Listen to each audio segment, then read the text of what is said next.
Hello friends, welcome back Spain news channel. எனக்கு இந்த வீடியோவில் பார்த்தீங்கன்னு வச்சுக்கோங்களேன், மிக மிக முக்கியமான ஒரு ஆன்மீக தாள்களை தான் இப்போ இந்த வீடியோவில் அதிரடியாக பார்க்க போகிறோம். அந்த ஆன்மீக தாள்களை பார்க்கறதுக்கு முன்னாடி எதை பற்றிய ஆன்மீக தாள்கள் அப்படிங்கிறத சொல்கிறேன், நோட் பண்ணிக்கோங்க. நாளை நாள் தேதி பார்த்தீங்கன்னு வச்சுக்கோங்களேன், நவம்பர் மாதத்துடைய 15ஆம் தேதி. அதே போல் தமிழ் மாதம் பார்த்தீங்கன்னு வச்சுக்கோங்களேன், ஐப்பசி மாதத்துடைய 29ஆம் நாள். அதே போல் நாளை நாள் கிழமை பார்த்தீங்கன்னு வச்சுக்கோங்களேன், வெள்ளிக்கிழமை. நாளை நாள் வரக்கூடிய இந்த வெள்ளிக்கிழமை சாதாரணமாக வரக்கூடிய வெள்ளிக்கிழமை கிடையாது, ரொம்ப ஸ்பெஷல் வெள்ளிக்கிழமை என்று சொல்லலாம். அப்படி என்ன ஸ்பெஷல் வெள்ளிக்கிழமை அப்படின்னு கேட்குறீங்களா? நாளைய வெள்ளிக்கிழமை பார்த்தீங்கன்னு வச்சுக்கோங்களேன், பௌர்ணமியானது வருது. நாளை நாள் வரக்கூடிய பௌர்ணமி ஐப்பசி மாதத்தில் வரக்கூடிய பௌர்ணமி. பொதுவாக ஒவ்வொரு தமிழ் மாதத்தில் வரக்கூடிய பௌர்ணமி ஒவ்வொரு வகையில் சிறப்புக்குரியது. அதில் ஐப்பசி மாதத்தில் வரக்கூடிய பௌர்ணமியும் தனி சிறப்பு இருக்கு. ஐப்பசி பௌர்ணமியில் நிலா பார்த்தீங்கன்னு வச்சுக்கோங்களேன், பூமிக்கு அருகில் தெரியும். அதை விட 16 கலைகளோடு பார்த்தீங்கன்னு வச்சுக்கோங்களேன், சந்திரன் தெரியக்கூடிய ஒரு பௌர்ணமினா அது இந்த ஐப்பசி பௌர்ணமி என்று சொல்லலாம். மேலும் இந்த சிறப்பான ஐப்பசி பௌர்ணமியில் எல்லா கோவில்கள்லையுமே சிறப்பு வழிபாடுகள் செய்யப்படும். அதுலேயும் ஸ்பெசிஃபிக்காக சிவன் கோவில்களில் கூட்டம் அலைமோதும். ஏன்னா சிவன் கோவில்களில் நாளை நாள் பார்த்தீங்கன்னு வச்சுக்கோங்களேன், நாம் சாப்பிடக்கூடிய சாப்பாடால் அபிஷேகமானது செய்யப்படும்.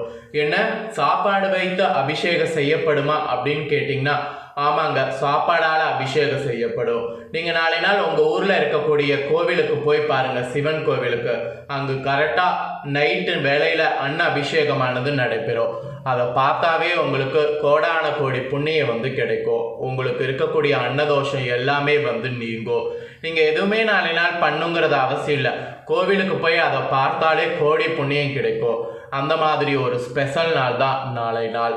ஸோ நாளை இந்த பௌர்ணமி பார்த்தீங்கன்னு வச்சுக்கோங்களேன், வெள்ளிக்கிழமையோடு வந்திருக்கு. ஆக்சுவலி வெள்ளிக்கிழமைங்கிறது ஒரு மங்களகரமான நாள் என்பது சொல்லப்படும். மங்களகரமான நாள் அப்படின்னாவே அந்த நாளில் சில விஷயங்கள் செய்யணும் என்பது வரையறுக்கப்பட்டிருக்கு. அதில் நாளை நாள் பௌர்ணமி வேற வந்திருக்குங்கிறதுனால கண்டிப்பாக சில விஷயங்கள் ஃபாலோ பண்ணும். அதில் ஃபஸ்ட்டு பேசிக்காக சமையல் சொல்லப்பட்டிருக்கு. சமையல் என்ன சொல்லப்பட்டிருக்குன்னா, ஆக்சுவலி வெள்ளிக்கிழமை நாளை நாள் சமையலில் சேர்க்கக்கூடாத சில பொருட்கள் இருக்கு. அந்த பொருட்கள் என்னென்ன, அந்த பொருட்களை சேர்த்தா என்ன ஆபத்து வரும், கஷ்டம் ஏதாவது வருமா அப்படிங்கிறது எல்லாமே உங்களுக்கு இந்த வீடியோவில் ஷேர் பண்ண போகிறேன். ஸோ தெளிவாக இந்த வீடியோவை பாருங்கள். ஸோ நாளை நாள் பார்த்தீங்கன்னு வச்சுக்கோங்களேன், வெள்ளிக்கிழமை சமையலில் சேர்க்கக்கூடாத பொருட்கள் என்னங்கிறத நோட் பண்ணிக்கோங்க. அதை விட கஷ்டம் வர நீங்கள் இந்த பொருள் சேர்க்கிறதே ஒரு காரணமாக அமையும். நம்மள நிறைய பேர் இது தெரியாததுனால நாம் தவறுகள் செய்து ரொம்ப கஷ்டத்தை அனுபவிக்கிறோம். இந்த மாதிரி கஷ்டங்கள் இனி அனுபவிக்க கூடாது அப்படிங்கிறதுனால தான் வெள்ளிக்கிழமை இதை சமைக்கக்கூடாது அப்படிங்கிறத நான் உங்களுக்கு இந்த வீடியோவில் சொல்ல போகிறேன். அதுவும் நாளை நாள் பௌர்ணமி வேற, அதுவும் ஐப்பசி பௌர்ணமி வேற. அன்னத்தால் அபிஷேகக்கூடிய சிவபெருமானுடைய மனசு குளிர நம்ம சாப்பிடக்கூடிய உணவுகளில் சில முக்கியமான இதை நாளை நாள் ஃபாலோ பண்ணும். அதாவது ரூல்ஸை ஃபாலோ பண்ணும். சமையல நாளை நாள் சேர்க்கக்கூடாத பொருள் என்னங்கிறத வாங்க இப்போ இந்த வீடியோவில் அதிரடியாக டீட்டெயில்டாக பார்க்கலாம்.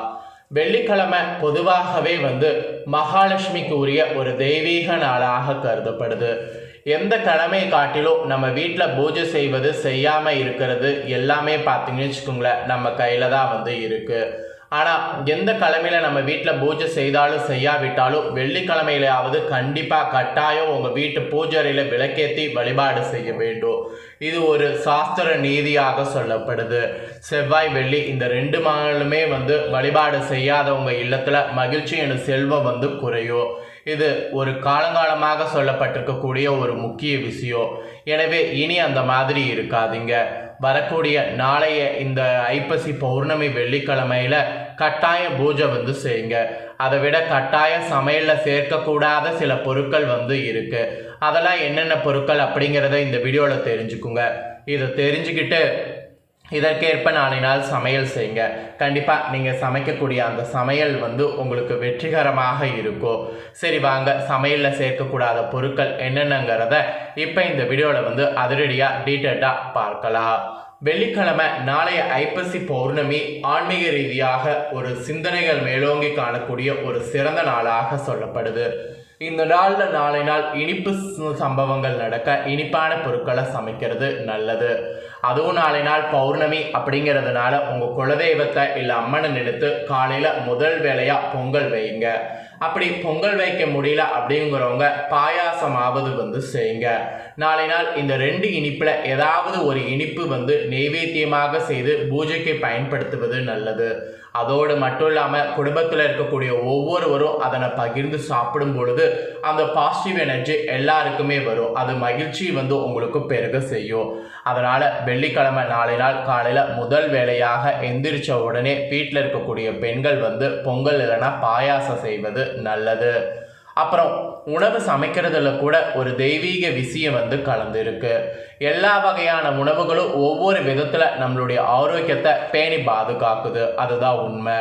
சரியான உணவு முறை இல்லாவிட்டால் ஆரோக்கிய குறைபாடு ஏற்பட்டு ஆயுள் குறையும்.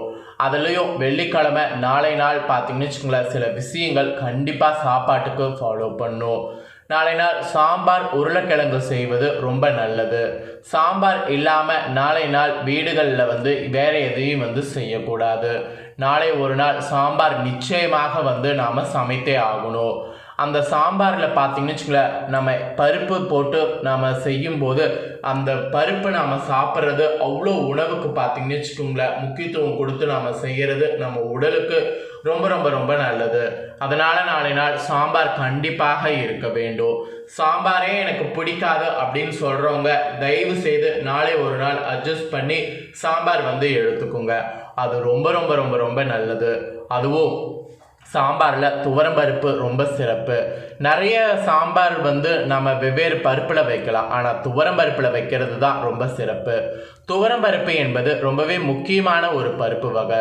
துவரம்பருப்பு கொண்டு செய்யப்படக்கூடிய பொருட்களில் லக்ஷ்மி அருள் கிடைக்கும் என்பது நம்பிக்கை. அதனால தான் நாளை நாள் வேறு பருப்பு வகைகள் பயன்படுத்தி சாம்பார் வைக்கிறத காட்டிலும் துவரம்பருப்பு போட்டு சாம்பார் வைக்கிறது நல்லது என்று சொல்லப்படுது. அது மட்டும் இல்லாமல் பல வகையான காய்கறிகள் சேர்த்து செய்யப்படக்கூடிய சாம்பார் செய்வது ரொம்ப சிறப்பான பலனை கொடுக்கும். அதனால் உங்கள் வீட்டில் என்னென்ன காய்கறிகள் இருக்கோ அந்த காய்கறிகள்லாம் போட்டு நாளை நாள் சாம்பார் வைத்து ருசித்து பாருங்கள். நாளை நாள் சாம்பார் வைத்து நெய் சேர்த்து பூஜையில் நெய்வேத்திய மாதிரி வாழை இலையில் படுத்து வழிபட்டு அதை காகத்திற்கு படைத்துட்டு அதுக்கப்புறம் நீங்கள் மதிய வேளையில் அதை சாப்பிடுங்க. இப்படி நீங்கள் பண்ணிங்கன்னா உங்களுக்கு சகல விதமான பாவங்களும் நீங்கி செல்வ வளம் பெருகும். இது ஒரு நம்பிக்கையாகவே சொல்லப்படுது. அதனால் நாளை நாள் மறக்காமல் இந்த சாம்பார் வைத்துருங்க. சாம்பாரில் எல்லா காய்கறிகளும் போடலாம். அதே போல் ஸ்வீட்டுக்கு பொங்கல் பாயாசம் ஏதாவது ஒன்று செய்துடுங்க. அப்புறம் வெள்ளிக்கிழமை நாளை நாள் உணவில் சேர்க்கக்கூடாதது என்னன்னா கீரை வகை. ஏன் நாளை நாள் கீரை சேர்க்கக்கூடாதுன்னா கீரையில் கசப்பு இருக்கும். கசப்பான பொருட்களை சமைக்கக்கூடாது. அதனால் கசப்பு நாளை நாள் கீரையில் இருக்குங்கிறதுனால சமைக்க வேண்டாம் என்று சொல்கிறேன். கசப்பு மகிழ்ச்சியை குறைக்கும் என்பதால் நாளை நாளில் மகிழ்ச்சிக்கு குறைவிருக்கக்கூடாது என்பதனால நாளை நாள் பார்த்தீங்கன்னு வச்சுங்களேன் கீரைகளை சமைக்கக்கூடாது. கீரைகள் மட்டும் கிடையாது, பாகற்காய் போன்ற கசப்பான பொருட்களை நாளை நாள் சமைக்கக்கூடாது. அந்த வகையில் நாளை நாள் கீரையில் அகத்திக்கீரை கண்டிப்பாக சமைக்கக்கூடாத ஒரு கீரை. பித்ருதோஷம் போக்கவும் பித்ருகளுக்கு சாந்தி கொடுக்கவும் அகத்திக்கீரை பசுவுக்கு தானம் கொடுக்குறோம். அமாவாசையில் அகத்திக்கீரை பசுவுக்கு தானம் கொடுத்து வந்தால் பித்ருதோஷம் நீங்கி முன்னோர்களுடைய ஆசீர்வாதம் கிடைக்கும். ஆனால் அகத்திக்கீரையை வெள்ளிக்கிழமை பண்ணோன்னு வச்சுக்கோங்களேன், அதில் கசப்பு இருக்கிறதுனால அது நமக்கு கண்டிப்பாக மகிழ்ச்சியை குறைக்கும். அதனால் நாளை வெள்ளிக்கிழமை கசப்பான பொருட்களை தவிர்க்கிறது மிகவும் நல்லது. மற்ற நாட்களில் தாராளமாக எவ்வளவு வேணாலும் நாம் சேர்த்து கொள்ளலாம். ஆனால் வெள்ளிக்கிழமை மட்டும் செய்யக்கூடாது. வெள்ளிக்கிழமை பார்த்தீங்கன்னு வச்சுக்கோங்களேன் பயிர் வகைகள் போட்ட காரக்குழம்பு செய்வது, கசப்பான உணவுப் பொருட்களை சமைப்பது, அகத்திக்கீரை உபயோகப்படுத்துவது இதெல்லாம் முற்றிலும் தவிர்க்கணும். நாளை உணவுகளில் இதெல்லாம் தவிர்க்கணும் என்று வலுவாக உங்களுக்கு சொல்லப்பட்டிருக்கு. ஸோ நாளைய நாள் இந்த பௌர்ணமியில் என்ன உணவு சமைக்கணும், உணவில் எதை சமைக்கக்கூடாது அப்படிங்கிறது எல்லாமே தெளிவாக இந்த வீடியோவில் எக்ஸ்பிளைன் பண்ணிட்டேன். எக்ஸ்பிளைன் பண்ணதை ஒவ்வொரு பெண்களுமே இந்த வீடியோவில் நீங்கள் ஃபுல்லாக பார்த்துருந்தீங்கன்னா தெரிஞ்சிருப்பீங்க. ஸோ இப்போ இந்த வீடியோவில் தெரிஞ்ச இந்த தாள்களுக்கேற்ப நாளை நாள் மீல்ஸ் பிளான் பண்ணி சமைச்சு முன்னேறுவதற்கு பாருங்கள். இந்த வீடியோ நீங்கள் பார்த்து பயனடைஞ்சது போல் உங்கள் ஃப்ரெண்ட்ஸ் ஃபேமிலியில் இருக்கிறவங்களும் பார்த்து பயனடையணும்னு நினச்சிங்கன்னா வீடியோ லைக் பண்ணி ஷேர் பண்ணுங்கள். உங்கள் ஃப்ரெண்ட்ஸ் ஃபேமிலியில் இருக்கிறவங்களும் வீடியோ பார்க்கட்டும். அவங்களும் நாளை நாள் என்ன சமைக்கணும் என்ன சமைக்கக்கூடாது அப்படிங்கிறது எல்லாமே இந்த வீடியோவில் தெரிஞ்சுக்கிட்டோம். தெரிஞ்சு இதற்கேற்ப நடந்து பயனடையட்டும். மேலும் இதே போல் புதிய அப்டேட்டான நிறைய வீடியோ நம்ம சேனலில் போடப்படும்.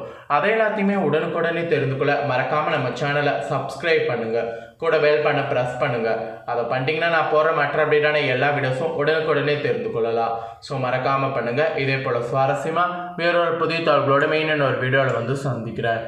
நன்றி, வணக்கம்.